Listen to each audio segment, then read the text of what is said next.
আসসালামু আলাইকুম। সবাইকে স্টুডেন্ট গাইড ইউটিউব চ্যানেলের পক্ষ থেকে শুভেচ্ছা। প্রিয় শিক্ষার্থীরা, আজকের ভিডিওটি নবম দশম শ্রেণীর শিক্ষার্থীদের জন্য। নবম শ্রেণীর গণিত 2025 13তম অধ্যায় ধারা 256 পৃষ্ঠার অনুশীলনী 13.1-এর 23 নম্বর প্রশ্নের সমাধান করব। এই ভিডিওটি ডেসক্রিপশন বক্স এবং পিন কমেন্টে প্লেলিস্টের লিঙ্ক দেওয়া আছে। আপনারা চাইলে সেই প্লেলিস্ট থেকে আমাদের চ্যানেলের বাকি ভিডিওগুলো দেখে আসতে পারেন। আমাদের 23 নম্বর প্রশ্নে কি বলেছে, এক ব্যক্তি 2500 টাকার একটি ঋণ কিছু সংখ্যক কিস্তিতে পরিশোধ করতে রাজি হয়। প্রত্যেক কিস্তি পূর্বের কিস্তি থেকে 2 টাকা বেশি। যদি প্রথম কিস্তি 1 টাকা হয় তবে কতগুলো কিস্তিতে ওই ব্যক্তি তার ঋণ শোধ করতে পারবেন। মানে প্রত্যেক কিস্তি কি বলেছে, আগের কিস্তি থেকে 2 টাকা বেশি, এবং প্রথম কিস্তি বলে দিয়েছে 1 টাকা। তাহলে দ্বিতীয় কিস্তি হবে কয় টাকা? 1-এর চেয়ে 2 টাকা বেশি, 3 টাকা। তৃতীয় কিস্তি হবে 5 টাকা, ঠিক আছে। চতুর্থ কিস্তি হবে 7 টাকা, এভাবে চলতে থাকবে, ঠিক আছে। এভাবে কত টাকা পর্যন্ত চলতে থাকবে? 2500 টাকা পর্যন্ত, ঠিক আছে। যখন এভাবে যোগ করতে করতে 2500 টাকা হয়ে যাবে তখন কি তার কিস্তি শেষ। তাহলে এরকম কতগুলো পদের সমষ্টি 2500 সেটা বের করতে হবে। যতগুলো পদের সমষ্টি 2500 ঠিক ততগুলো কিস্তি ওই ব্যক্তিকে ঋণ পরিশোধ করতে লাগবে, ঠিক আছে। এখানে কি বলেছে, প্রথম কিস্তিতে টাকা পরিশোধ করে 1 টাকা, ঠিক আছে। প্রথম কিস্তিতে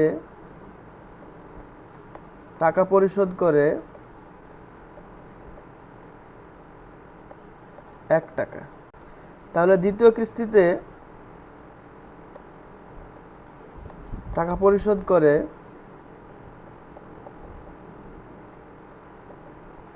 কত?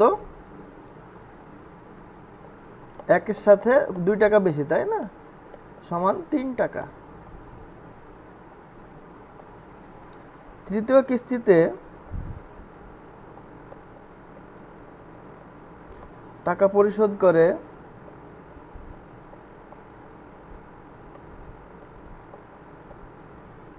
দ্বিতীয় কিস্তির চেয়ে আবার 2 টাকা বেশি, ঠিক আছে না। প্রত্যেক কিস্তিতে তার আগের কিস্তির চেয়ে 2 টাকা বেশি, 5 টাকা। তাহলে এখান থেকে দেখতে পাচ্ছি প্রথম কিস্তি 1 টাকা, পরের কিস্তি 3 টাকা, তারপরের কিস্তি 5 টাকা, ঠিক আছে। অতএব কি বলতে পারি, টাকা পরিশোধের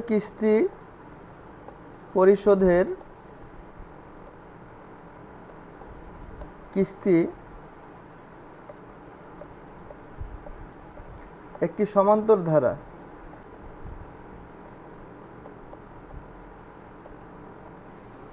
যার প্রথম পদ 1,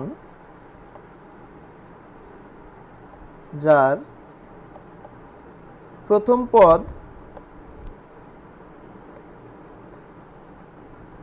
a সমান 1 এবং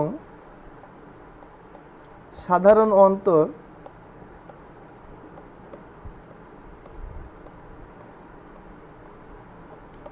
d সমান এই যে 3 - 1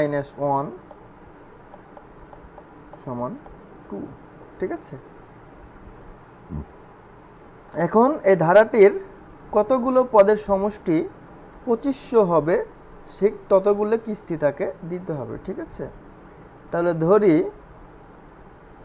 মনে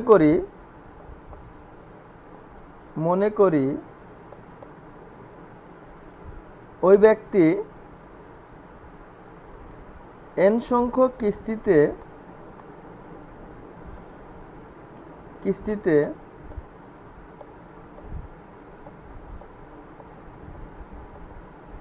ওই ব্যক্তি তার ঋণ পরিশোধ করতে পারবেন।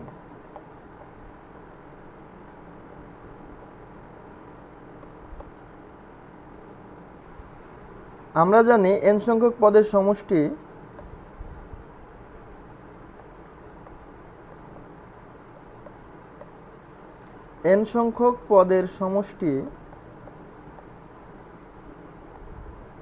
প্রথম n সংখ্যক অবশ্যই পদের সমষ্টি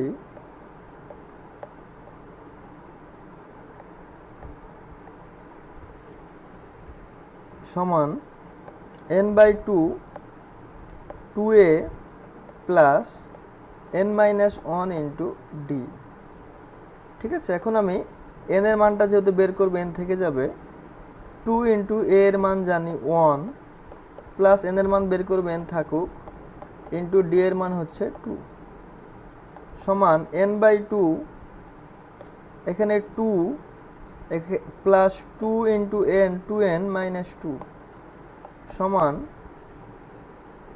বাইরে থাকে n ইন্টু n/2, ভিতরে থাকে প্লাস 2 মাইনাস 2 কাটে, ভিতরে থাকে 2n সমান n স্কোয়ার। ঠিক আছে, এবার এই প্রথম n সংখ্যক পদের সমষ্টি কত হওয়া লাগবে? 2500, তাহলে তার ঋণ পরিশোধ হবে। তাহলে প্রশ্ন মতে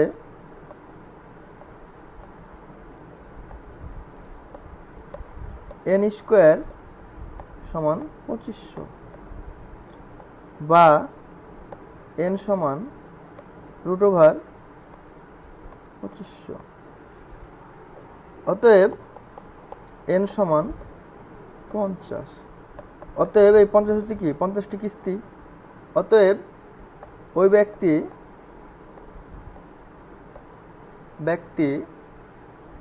50 কিস্তিতে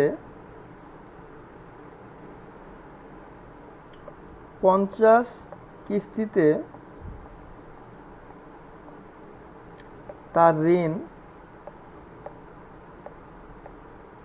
পরিশোধ করতে পারবেন।